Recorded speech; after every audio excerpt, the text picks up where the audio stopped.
C'est une étude qui a été menée en partenariat avec la région pour mettre à jour les analyses sur la façon dont les jeunes réunionnaises et réunionnais développent leur vie et les différents événements qui marquent ce parcours. Ça n'est pas pour rien que nous avons commandé cette étude. Ça n'est pas pour rien que nous plaçons l'éducation au centre de nos préoccupations. L'éducation est le centre de préoccupation de toutes les familles de La Réunion afin que leurs enfants soient autonomes. Et cette autonomie, elle est beaucoup plus lointaine pour les jeunes de La Réunion par rapport à ceux de la France hexagonale. Nous avons malheureusement encore 41 000 jeunes entre 15 et 29 ans qui sont ni à l'école, ni en formation, ni en emploi.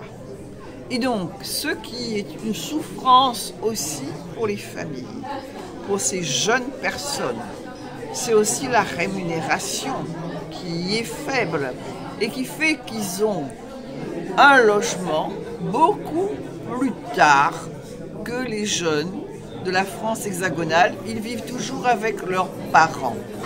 Et ce que l'étude souligne aussi, c'est que nous avons aussi, bien sûr, de plus en plus de jeunes diplômés.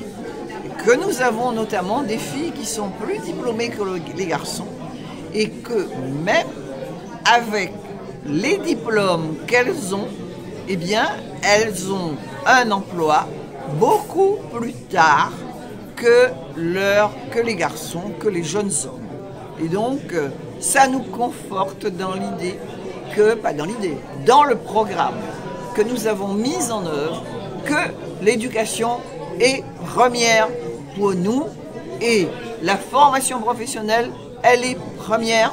Cette année, nous avons 10 000 jeunes qui sont en formation. Jamais ce chiffre a été atteint parce que nous avons récupéré vraiment la formation professionnelle que mon prédécesseur avait abandonnée. C'était quand même pas une petite somme, c'était 100 millions. Nous mettons à disposition 114 millions pour des formations pour les jeunes de notre terre de La Réunion. Et ça, c'est pour qu'ils soient vraiment des êtres autonomes, des humains autonomes économiquement, des humains autonomes en matière aussi de logement.